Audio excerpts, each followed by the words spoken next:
morning, everyone, and welcome to the Center for Disability Empowerment's Emergency Readiness Series. My name is Marley Sade, and I am your project manager. I'm a manual wheelchair user with dark brown hair that is up in a bun, and I have brown eyes.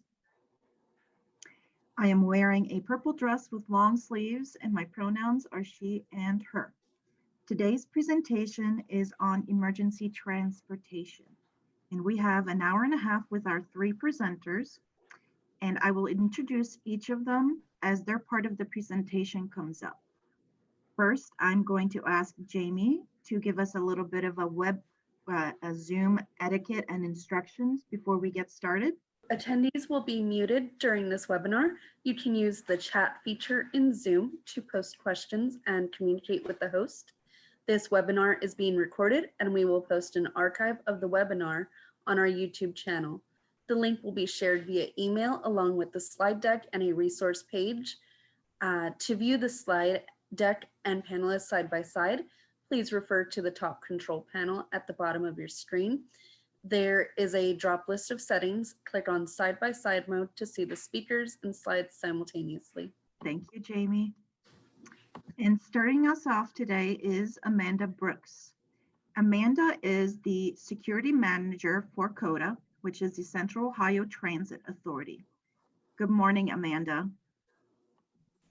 Good morning, and thank you for having me. Great opportunity, and I'm very appreciative of being here. Again, my name is Amanda Brooks. I have been with the Central Ohio Transit Authority for a little over 15 years. In that 15-year span, I've had the opportunity to participate in multiple real-life emergency transportation missions for our community here.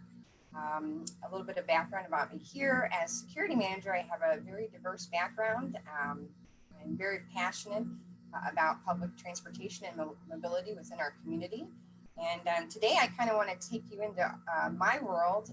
I'm very passionate and super excited to share that with you today. So Emergency Readiness Series on emergency transportation.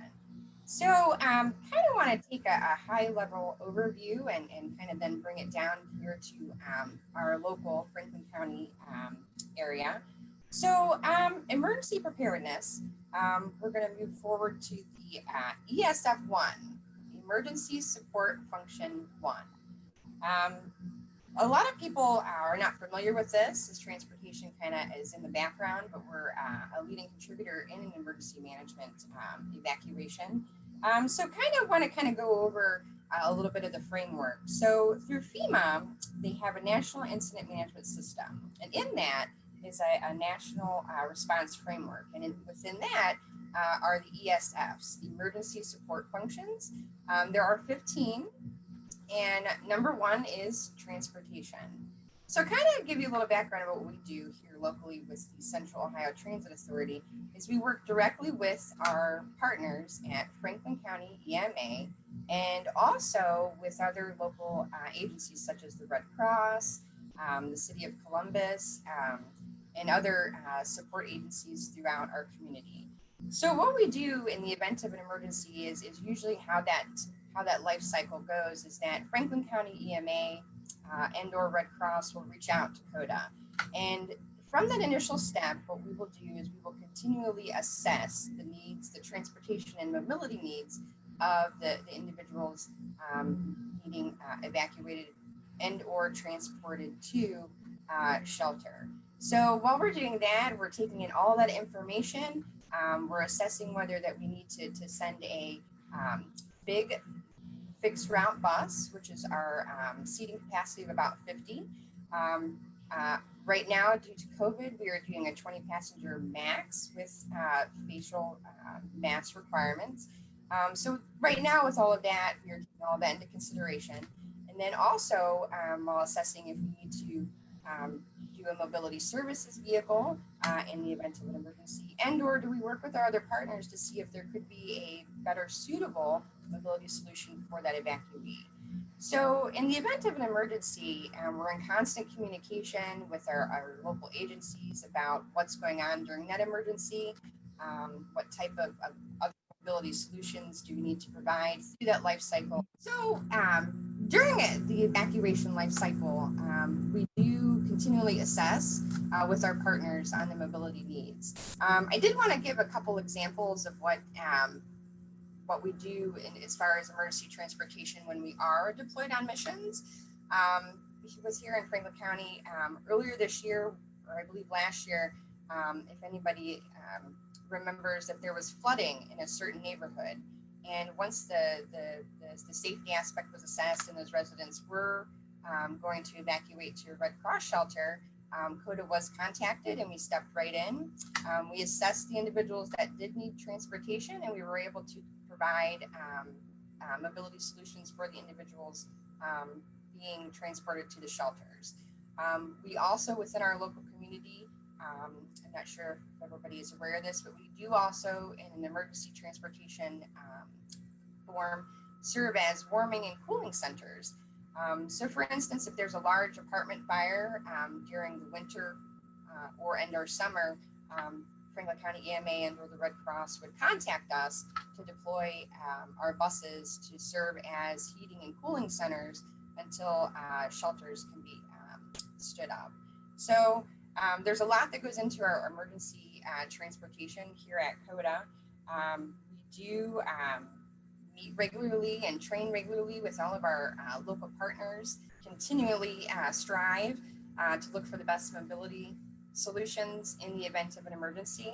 I did want to touch on our regional plan for evacuation plan that Homeland Security Region 4 conducted in February of 2020. And it's very important that we note that due to the census data from 2017, 11.5% of the population of Franklin County responded back as the disability community. So that's leading me into our next slide. It's very important to be prepared. So we've gathered a couple really great resources for everybody that's on today's Zoom presentation. It's very important to be prepared. So I know that one of the things that a lot of people ask me just outside of work is, what do you do to prepare? There are tons of resources that are out there. We'll give those to you within the chat box. But it's very important that we understand in the event of an emergency that all of the partners are working together to make sure that we are transporting and fulfilling the needs of the evacuees. And at that time, if anybody has any questions, we'll be happy to answer those at the end. And I look forward to chatting with everybody a little bit later, and I'll turn it over to you. Thank you, Amanda. I appreciate your presentation. And now, next, we have Kathy Brown from Union County. And Kathy is the Union County Emergency Management Agency Deputy Director. So, Kathy, do you mind giving us a short synopsis of who you are and a little bit on your background before we get started? Sure. I am the Deputy Director for Union County. Thank you for having me here today. I have been the Deputy Director for a few years, but I've been involved in emergency management for over 10 years. And before that, I was a stay-at-home mom and a teacher. So just to give you a little bit of background that I've been doing for my life. To give you a little bit of background on Union County, it is a county of approximately 55,000 individuals, with about 8% self-identifying as having at least one disability. We recommend that anyone who would need assistance during an emergency, let us know that by registering with our sheriff's office. We have a registry that for those with a functional need, they can let the sheriff's office know by calling the non-emergency number and identifying that they would need assistance, or that they may have some sort of need during an emergency, that maybe there's an autistic child in your home where you would not want to have lights and sirens during a response. And all you would need to do, like I said, is call the non-emergency number and let the sheriff's office know. And we do ask that if you do register that you update that information regularly, at least yearly, but it will be removed yearly. So we want to make sure that you update that. It's not something that's going to stay in the system forever. So if you do register with us, we want to make sure that we have updated and updated information. The other thing that we want to remind everyone is if you have a medical equipment that requires electricity, that you register that equipment with your electric company. They keep that information on file and can assist you during a power outage. So we want to make sure that everyone knows that. Union County's evacuation plan was just recently updated after Amanda spoke about the regional evacuation plan. We wanted to align our local evacuation plan with the regional evacuation plan. And so we did update that at the same time. And so our regional plan was finalized in February of 2020.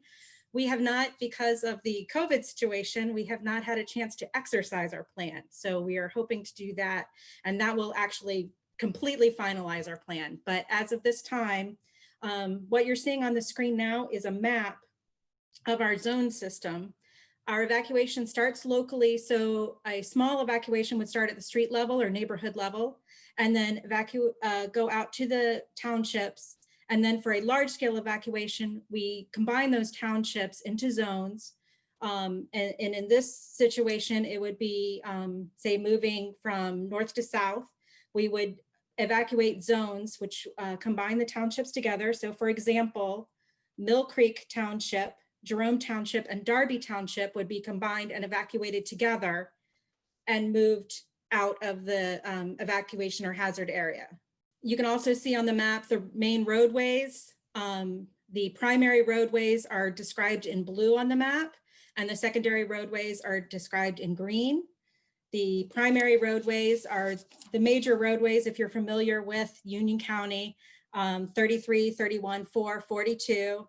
And the alternate roadways, just to give you some examples, for those that can't see the map, are 161, 36, 245, Northwest Parkway, those kind of things. If we were to have an evacuation type system, we would put out public information, and that public information would go over social media, regular media, and that's how we would let you know that we were having an evacuation. In Union County, we do not have a public transportation system, so we don't have a COTA that would provide buses and those types of things. Most of the individuals in Union County get around through their own private vehicle. And we would expect that during an evacuation, they would use that same system in order to get around. What we do have is the Union County Agency for Transportation, or Transportation Service. It is a specialized transportation service specifically for elderly and those with functional needs. If you qualify for that system, that allows individuals to go to medical appointments or very specific personal appointments. And we do have a wonderful partnership with them so that during an emergency, we can use their vans for assisting those, and they are wheelchair equipped vans and non-wheelchair equipped vans. And we would use those during an emergency for transportation. Along with the routes that we've identified the hazard areas along those routes that would require special signs, where we would need to place officers to assist and make sure that those routes stay free flowing. So we have identified those kind of high traffic areas. For individuals that would not be able to get out using that personal vehicle, don't have a plan to go with a family member or a friend, we have decided to arrange for evacuation assembly points. Can I have the next slide, please? These evacuation assembly points are locations where individuals would gather, and these would not be they could be a building, they could be a parking lot. These would not be places that would be places of mass care. These would not be places to get food or blankets or anything like that. These would be places where you would gather for short amounts of time, waiting for a vehicle to transport you to a shelter. Most circumstances, you would not be staying for very long.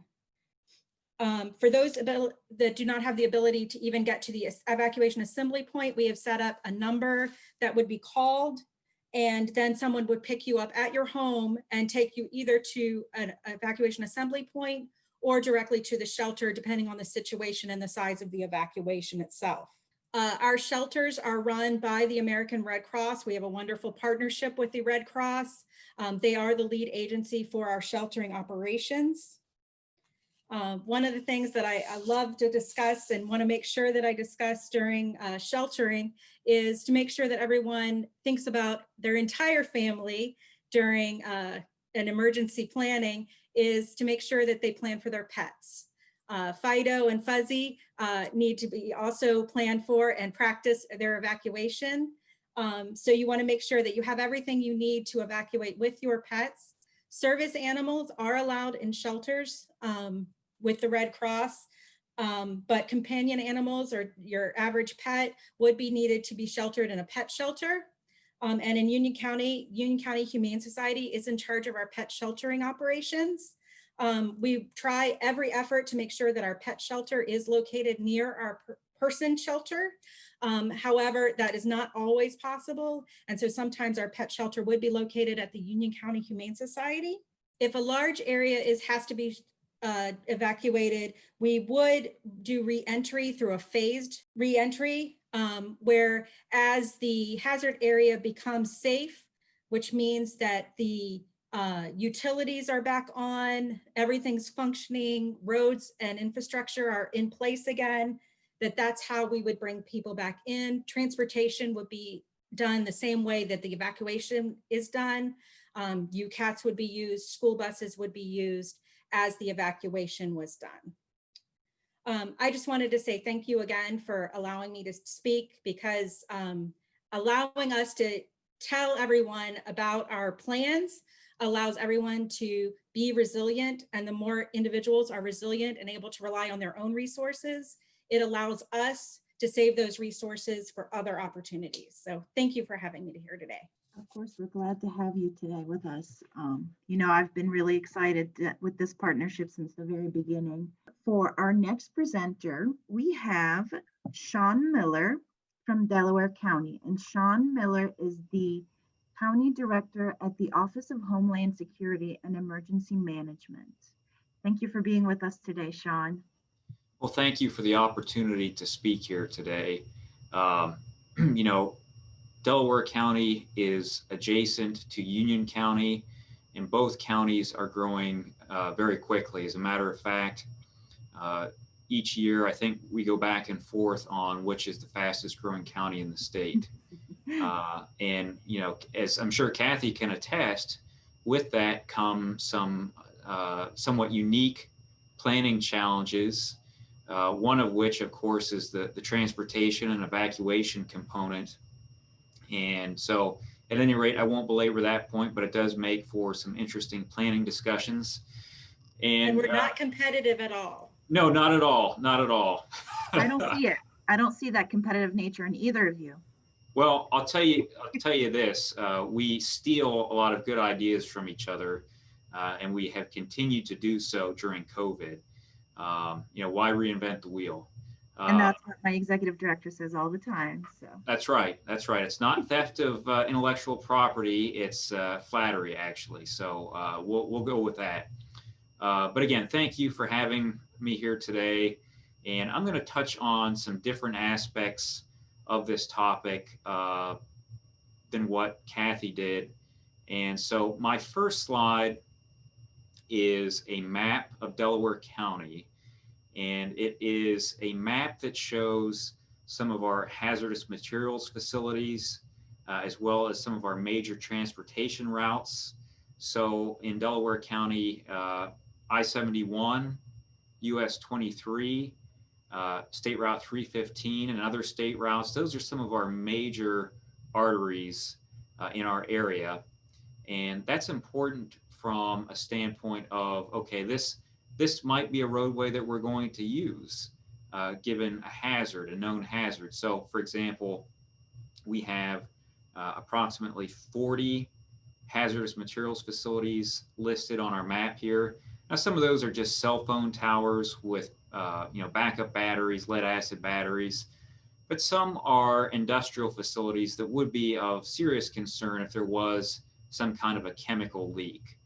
So one of the considerations in evacuation planning is, okay, what is the defined hazard that we're evacuating away from?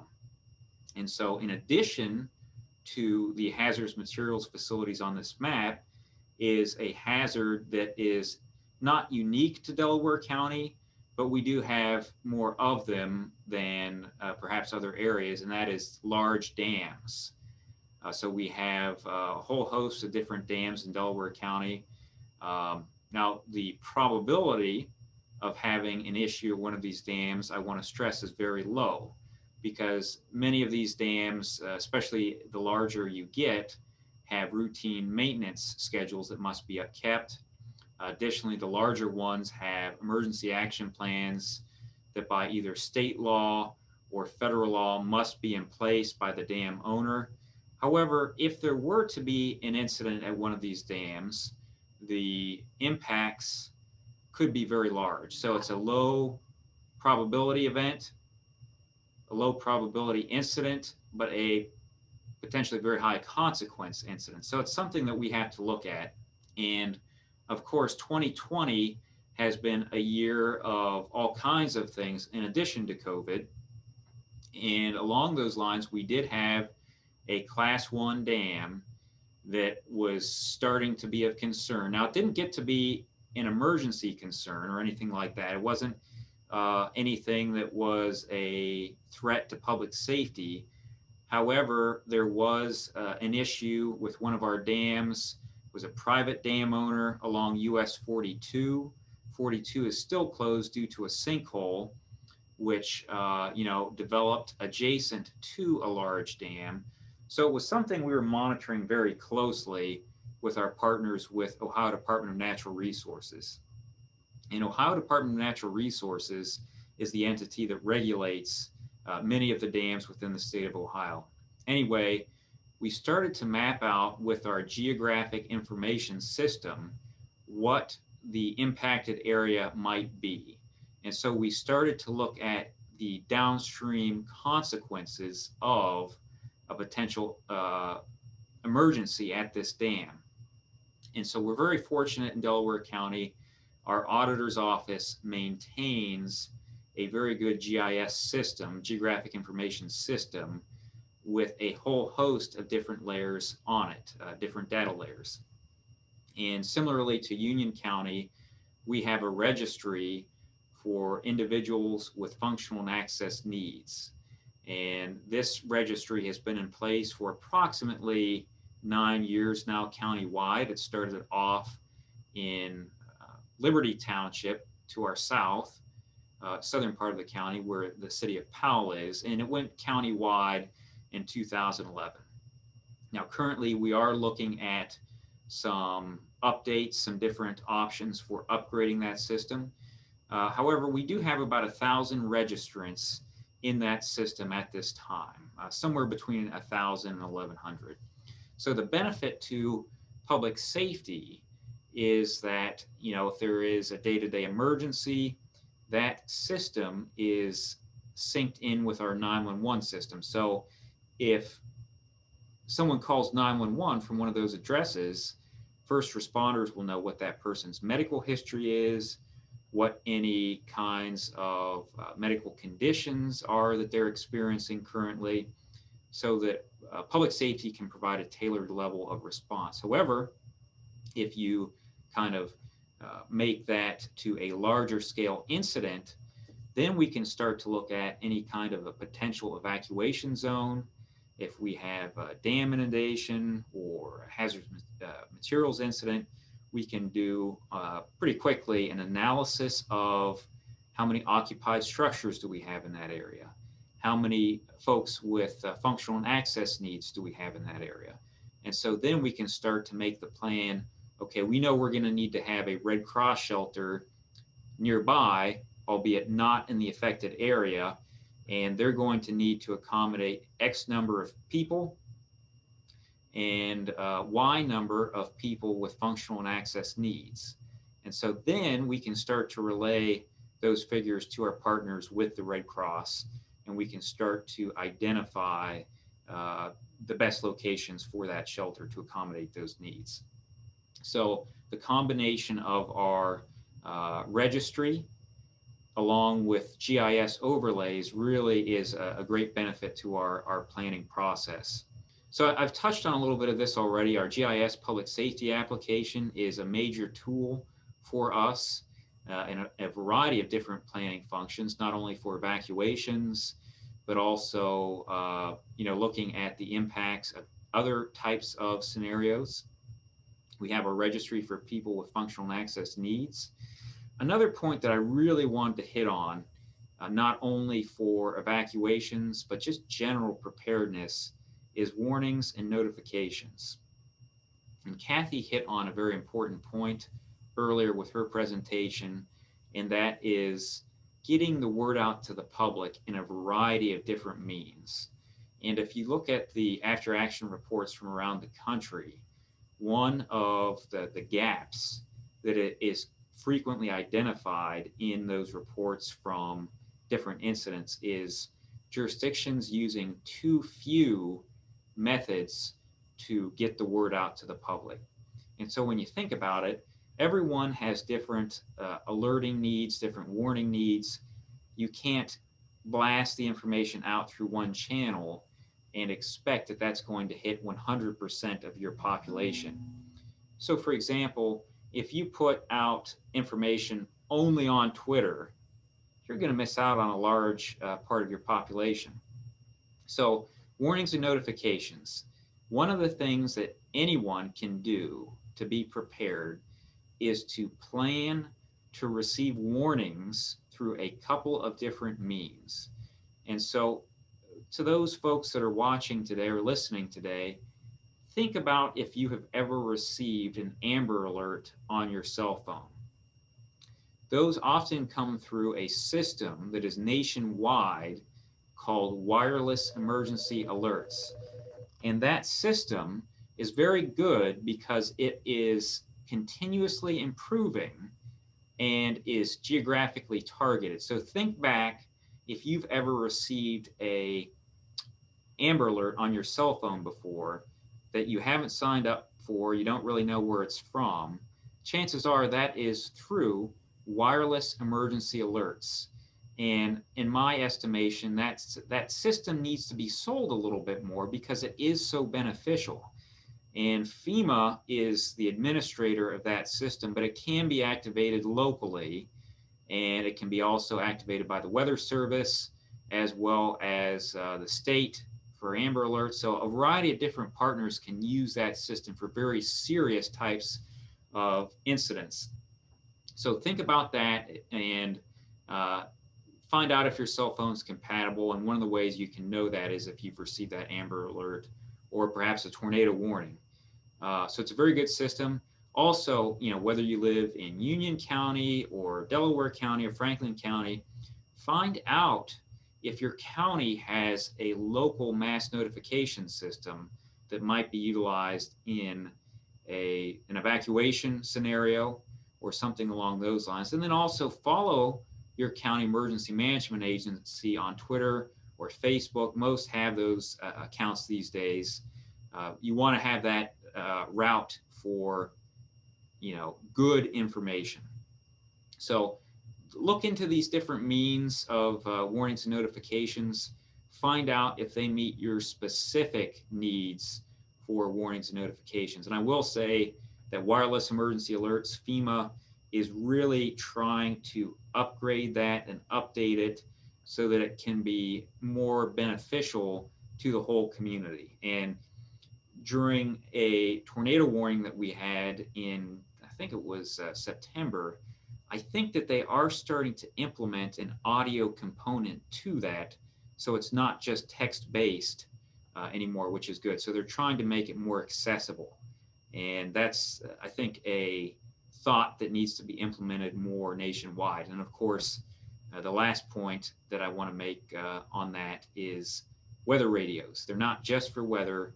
There is a text component to many of them, as well as an audio component. So there are a couple of different channels through which those come through. So it's a good system, and you want to have a couple of different methods in place to receive those warnings that work for you. Now, I'll hit on transportation from the Delaware County context very quickly. We do have a partner in transportation, and that is the Delaware County Transit Group, or previously known as Data Bus.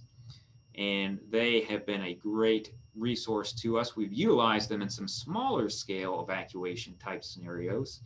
So for example, we had a nursing home that had some elderly folks that needed to be moved because I think they were in independent living, but they had a large water main break during one of our many polar vortices, or vortices rather, in the past few years. And so Data Bus was able to, around 5 or 6 in the morning, get a bus that was sent up to that location, got those folks out of there to a better location, our YMCA, on a temporary basis until they could go back to their homes. Additionally, we had a small gas line rupture. So we had a small scale evacuation at one of our mobile home parks. And if memory serves, some of those folks were reliant on wheelchairs, and we were able to have a bus that could accommodate that with a lift gate, which was great. And so our transportation partners are a great resource for that, and they have helped us out numerous times before. One other issue that I'll bring up, real world, that we had was the 2012 derecho, and we were able to call the primary number for the individuals in our registry, and we gave out where the Red Cross shelter was, because one of the concerns was the extreme heat following the derecho. And again, Data Bus was a great partner. And so that the calls went out through our mass notification systems, the primary numbers that we had for each registrant in our functional and access needs registry. And with that, we were able to advertise the number for Data Bus that went out to those registrants. So Data Bus, again, continues to be a great partner, and they are kind of the conduit through which we would have any kinds of requests for school buses too. So they're kind of our one-stop shop for transportation, be it for an evacuation or any other kind of scenario like the derecho. So we talked about transport. One of the other things I want to touch on for general preparedness is electric providers. And so many electric providers will offer a prioritized restoration. And what I mean by that is if they know that their customers are on some kind of life-sustaining electric dependent equipment, they will oftentimes put them on a prioritized restoration list. So I know that this is not necessarily within the realm of evacuation, but I believe it is a very important point that is not often known among the general public. And so what I would encourage you to do is, if you are on some kind of life-sustaining electric dependent equipment, reach out to your electric provider and inquire, do you have some kind of prioritized restoration list? And if so, could I get on that list because of that equipment? So that's one point that I wanted to make. Additionally, another important component to the planning process, whether for evacuations or any other kind of scenario, is organizations that serve clients with functional and access needs. And so for Delaware County, that would be like our local board of developmental disabilities, as well as our Alpha group, which looks at primarily occupations and placement in occupations. They do a lot of great work, and some of our others as well. But with that, working with those organizations, we have a position within our Emergency Operations Center specifically looking at the concerns and needs of our functional and access needs residents within any kind of disaster scenario, including evacuations. So that is a component of our Emergency Operations Center and our Emergency Operations Plan. touched on the Red Cross a little bit and mass care.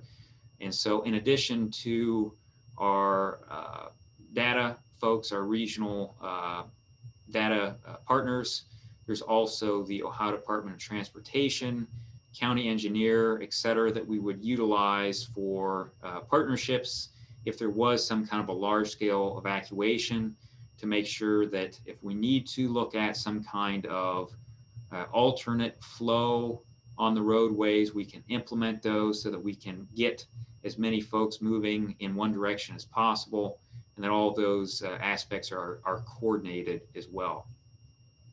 So that's kind of the Delaware County context. Partnerships are very important to meet the needs of our functional and access needs residents.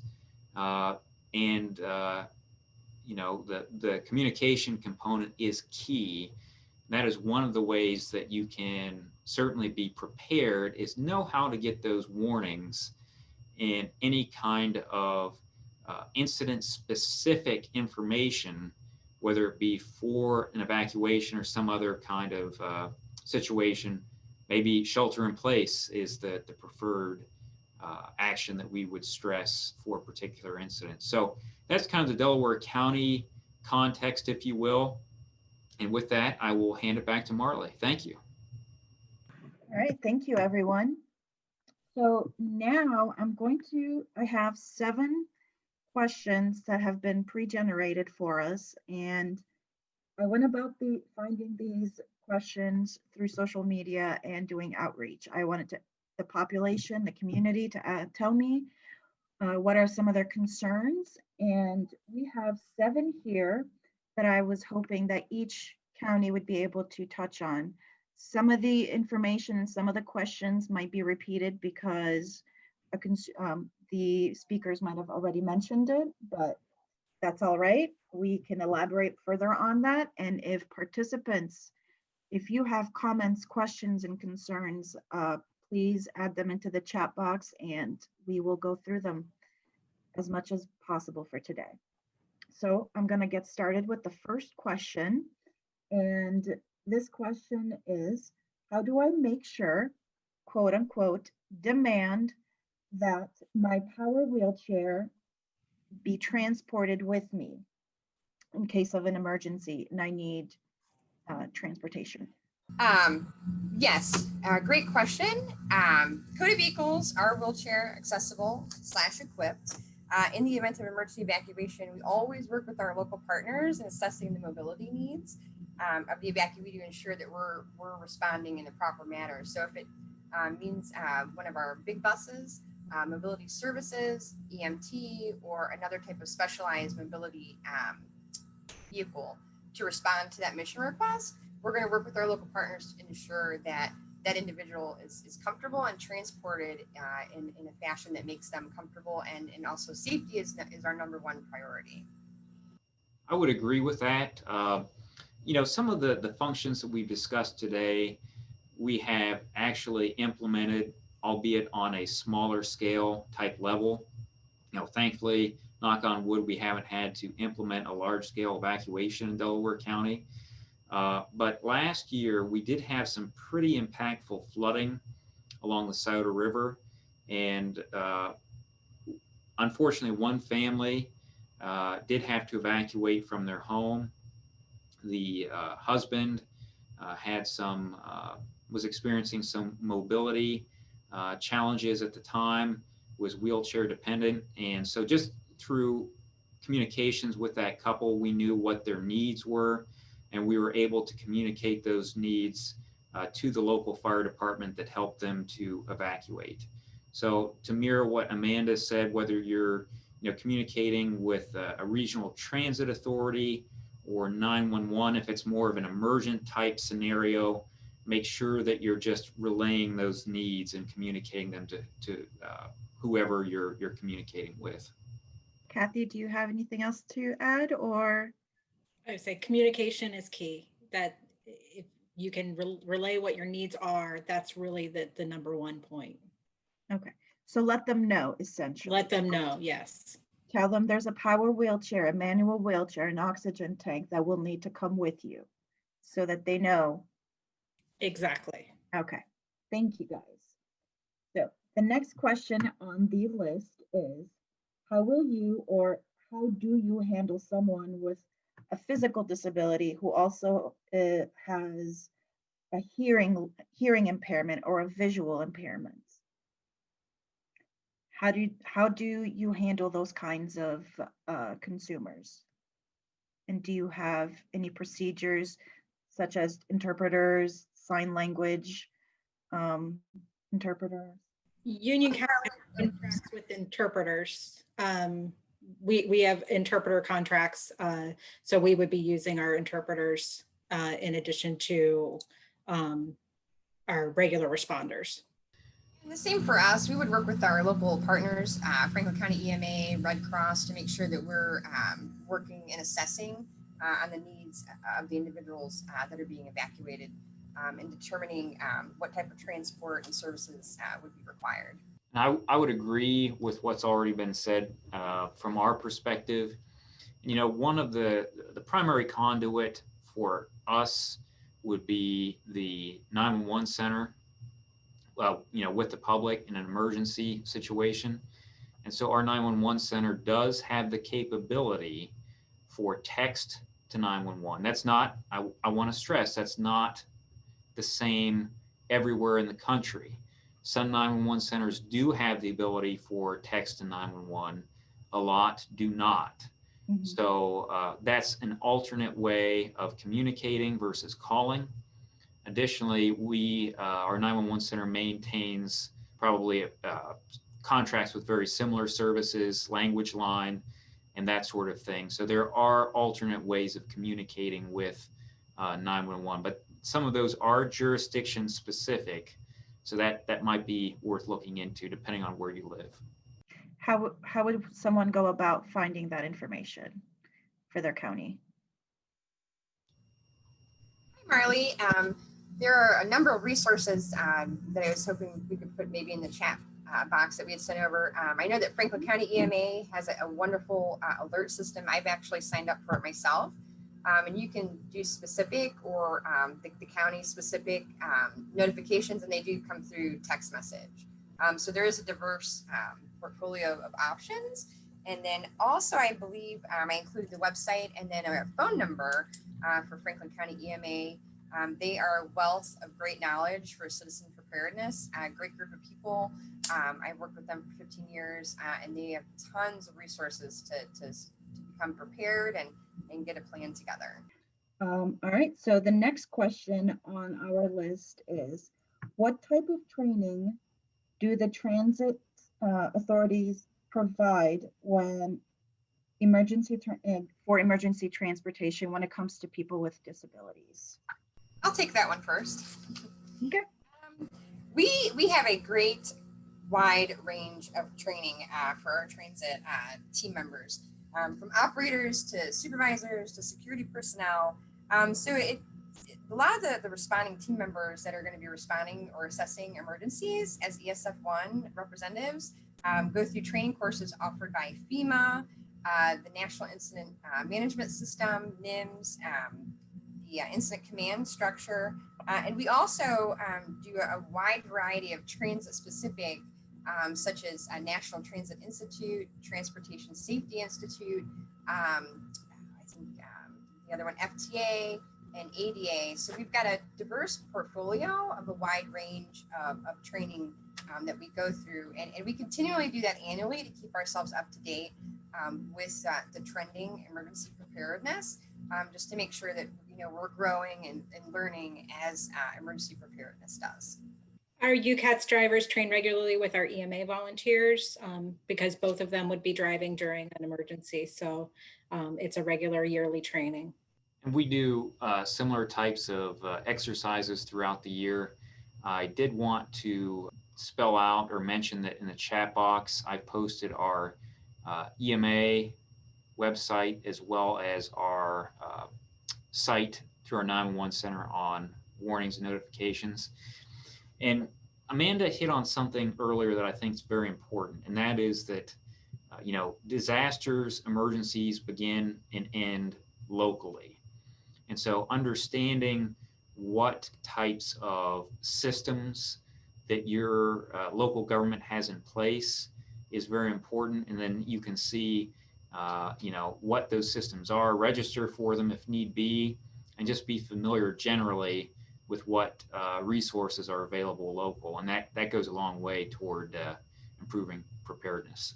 I believe this question was already answered, but I will ask it again. In the event of a power outage, what do I do? If I'm on a ventilator and need electricity for life-saving needs? To jump in, I would just say, before an incident happens, find out if your electric provider has that prioritized restoration option. That's, I think, very important. Another thing is if you or someone you live with has the ability to set up a generator safely. And I want to stress that point because we see a lot of carbon monoxide poisonings through generator use.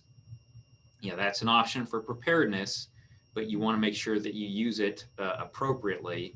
Kind of a sad example, we had a power outage a while back during really cold weather, and this man was using his generator in a detached garage with both the large garage door, and a walkway door open, thinking that it would be safe in there, that was enough ventilation. Well, he ran it in there for a while, went to check on it, and was overcome with the CO very quickly. He went down.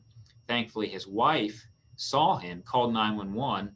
While she was on the phone with 911, she went down because she went in to try to get him out of there. So carbon monoxide is a very serious concern.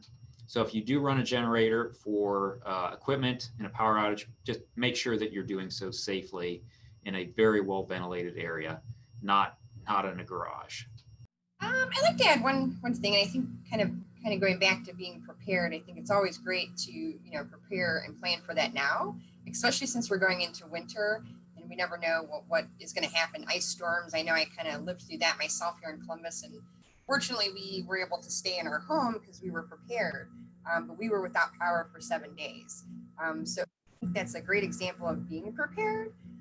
Here in Franklin County, the resources are available, but I would highly suggest contacting them, as Sean and Kathy had said, to make sure that they know how to help you. Let them know what your needs are. Make sure that they can communicate to you when and if an emergency. And living in Ohio, we deal with a lot of diverse weather, tornadoes and flooding and snowstorms and ice. So I think it's just always best to be prepared. And I know little personal information. My mother-in-law, when she was living on her own, she's in assisted living now, we had contacted the power company to set ourselves up on alerts for her because she was diabetic and needed certain medical apparatuses. So it was very important to us that we took that ownership and kind of talked to the electric company about, hey, she's elderly. We need to be notified. What kind of programs do you have? So it's always best to reach out to, I think, your electric company and municipality to see what services they offer. And I believe this one was also answered. Will my service animal emotional support companion be left behind should I need to be evacuated? I'll take that since I talked about it in my presentation. In Union County, and I can't speak for other counties, no. As long it's not an exotic animal, and it is up to the if you are traveling by UCATs, it would be up to the driver. As if the animal is vicious, there would be issues. It is up to the discretion of the driver. But no, the animal would be allowed in the pet shelter. But we do ask that everyone prepare for the pet to be there. Bring any medications, food, just like you would for yourself. You want to make sure that you're fully prepared, leash, cages, things like that. And the animal would not be allowed in the person shelter unless it is a service animal. It would need to be in the pet shelter. But other than that, yes, the animal could go. To echo that, service animals are welcome on Central Ohio Transit Authority's mobility vehicles. And I did kind of want to, just because I do have a dog of my own and he is my fur baby. So I do have an appropriate plan for him. You know, since I'm at work, you never know when an emergency is gonna strike. So I have a plan with my vet and my neighbors to where if I am out responding to a mission deployment for an emergency transportation or preparedness, I know that I can go and do that mission fully knowing that my fur baby is taken care of. So I won't have that stressor. So I think it's always important, even with a service animal or non, to have a plan for your pet because they can sense that. So it's always best to just kind of have them taken care of. Thank you so much, guys. And I wanted to remind the audience, we did have that service animal presentation earlier this week. And I wanted to make it clear that a service animal and an emotional support animal are two different things. The service animal will be allowed with you in the human shelter. Your emotional support animal might not be, and you might have to put them with the Humane Society or whatever your county specific pet emergency services are. All right, the next question we have is, I live alone and use public transit for travel because I do not drive. Should my area need to be evacuated, what do I do? Who do I call? I require audio communication services. If I call someone, will they be able to effectively relay the information to me? Could you, is this specific for evacuation or? I would say specific for evacuation.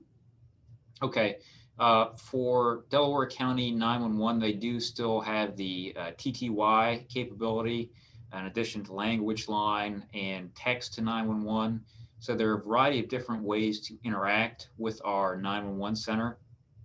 And again, I would go back to our previous discussion on communicating any needs, any kind of mobility challenges that are being experienced. Relay that to the 911 center if you should have to call them, and that communication is key.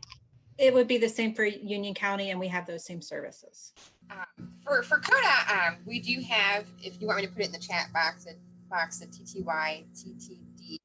In the event of emergency, you can always reach out to COTA. We will always be that bridge to get you what you need to know for mobility solutions during an evacuation. So I'll go ahead and put that information in there. And I think the Franklin County EMA phone number is in there as well.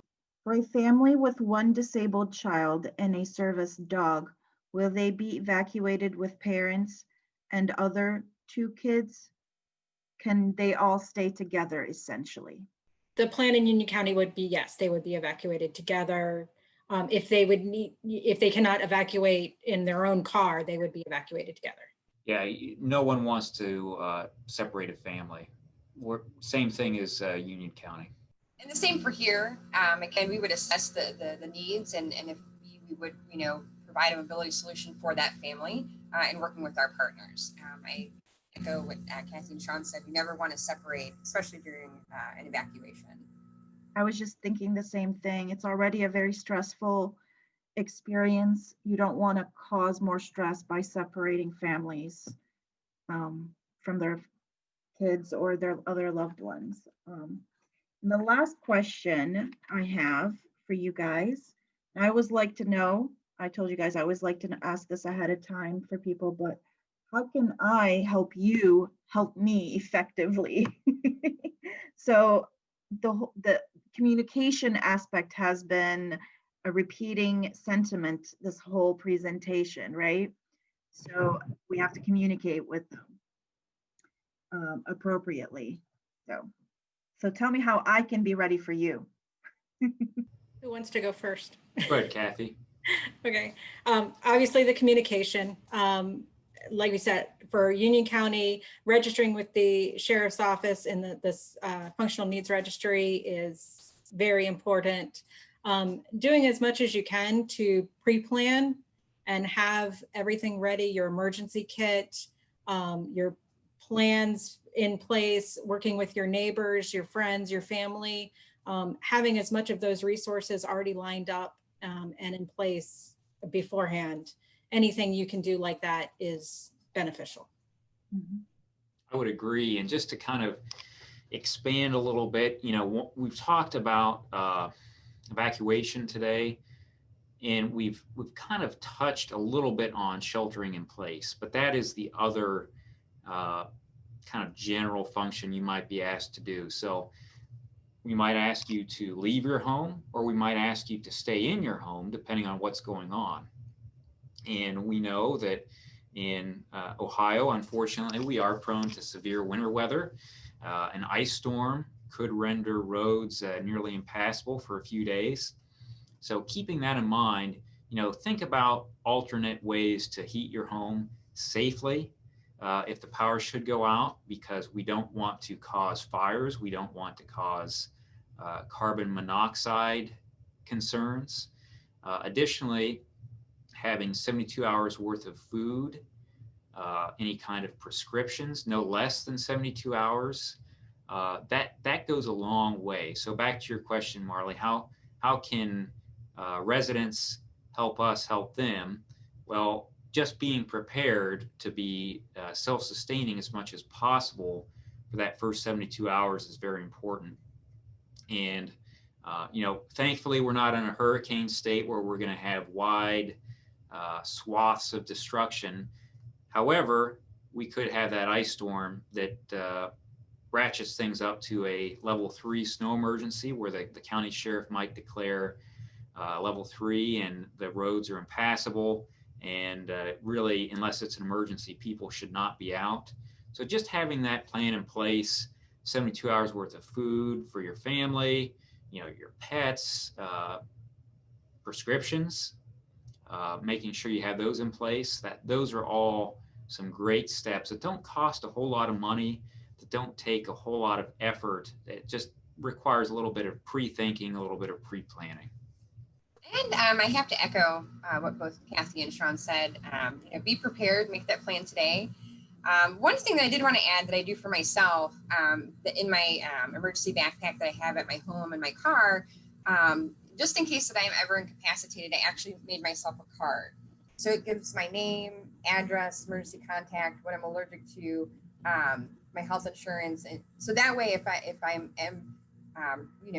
ever in an emergency situation for myself, the people responding will have that information. And I think too that goes good in an emergency situation for anybody with functional needs to have that for emergency responders. That way we can kick high gear into assessing what the individual needs. So I would highly recommend, I probably said it 20 times through the whole presentation, be prepared, reach out to your local emergency management and make that plan today. There's a great program here, Citizens Preparedness here in Franklin County. They're full of volunteers that are just waiting for that phone call and email to help you prepare. To just add one more thing about preparedness, I think this is an aspect of it that sometimes flies beneath the radar, is let's say that there was some catastrophic event in central Ohio. A lot of homes were damaged or destroyed. And let's say FEMA comes in and offers an individual assistance program to help homeowners. That only goes so far. And Kathy, tell me if I'm speaking out of turn here, out of school, but most of the time when that individual assistance is offered, and it's very rare that it would be offered in this part of the country, but if that individual assistance is offered, it's only about $31,000 total dollars that it would max out at. So if you're a homeowner and you lose your house, FEMA, and it's eligible for FEMA individual assistance, that's a big if. So if you meet all these criteria and FEMA can offer that assistance, it's only going to be about $31,000. And so we know that that's not going to take the average home in central Ohio. That's not going to get the homeowner back whole again. So, consider your insurance. It sounds odd, but I think it's an important aspect of preparedness that often flies under the radar. Whether you're a renter, consider renter's insurance. If you're a homeowner, consider your homeowner's insurance, find out if it's adequate, and also consider if your home is in a floodplain. Even if it's not in a floodplain, think about flood insurance. Let me be very clear here, you don't have to live in a floodplain to be eligible for flood insurance. And most homeowners insurance does not cover floods. Really? right. It generally is not included in your homeowners or renters policies. It is a special insurance policy. So you specifically have to ask for it. Correct. Okay. And it's a very sad state of affairs, but I think a year or two ago, there was a national survey that was done, and a very large percentage, and I apologize, I can't remember what it was, but a very large percentage of Americans would not be able to handle a $400 emergency expense. So the financial aspect of preparedness is very important. In addition to insurance and flood insurance, maybe consider having, an emergency fund if your financial situation will allow for it. Setting aside a little bit each paycheck, to the extent that you're able to, food for thought at least. I think I accidentally skipped one question. If it's all right with you guys, may I go over it now? And it's concerning the fare box on buses, especially under the COVID pandemic right now. How are we going to maintain cleanliness between people getting on the bus and people getting off the bus? Great question. I'll tackle that one. Currently, and I'm sure that this is kind of on everybody's mind, just contactless payment for anything throughout our whole life. So the great news is, we've done a lot of brainstorming and researching, and COTA is exploring contactless fare options. As well, we're also looking at expanding our nonprofit relationships in terms of reduced fare pass programs. And since you did kind of bring up the COVID, I did want to pass along that, we take sanitizing the coaches very seriously. So, when those buses come in, from their runs per day, they're heavily sanitized, every inch of that bus before they go back out. So we take, safety is one of our number one priorities. So we are doing everything within our maintenance department to, exploring, different cleaning, sanitation, but we are doing those deep cleans on our coaches. Kathy, Sean, I know you guys don't have a COTA in your counties, but do your transportation buses have a fare box? UCAT's just not, they're paid through contract, so no. Okay. Awesome. Perfect. I'm not overly familiar with DATA's payment methods, but I know that the pandemic is very much on their minds. And even within the pandemic scenario, they have been, an asset to us. I'll give you a prime example. Early on in the pandemic, one of our dialysis centers reached out to us, and they had some concerns about transportation for some of their patients, some of their clients, and DataBus was able to meet their needs without any issues. So that emergency management transportation relationship is very important regardless of the jurisdiction. Mm-hmm. Thank you. Well, I guess if we don't have any other questions, we can let you all go to lunch a little early. If you don't mind, I would like to give some end comments, if that's okay. I do want to say thank you to Amanda, Kathy, and Sean for your wonderful presentations and for all your clarifications on some of the procedures for emergency transportation. I wanted to also thank Jamie for her continued support behind the scenes with the tech. I want to also thank PRI Captioning for their wonderful services. And I also wanted to tell everyone that our next presentation will be the Active Shooter Part 1 Preparation. And that presentation is coming up October 19th from 10 a.m. to 12 p.m. That's on Monday. Please keep in mind that the more presentations you attend, the more free emergency readiness supplies that you may be eligible to receive. If you would like some clarification on the supplies and how they're being distributed, please feel free to reach out to me, Marley Sade. My email is on the flyer. And if there is nothing else, I will bid you all a good weekend.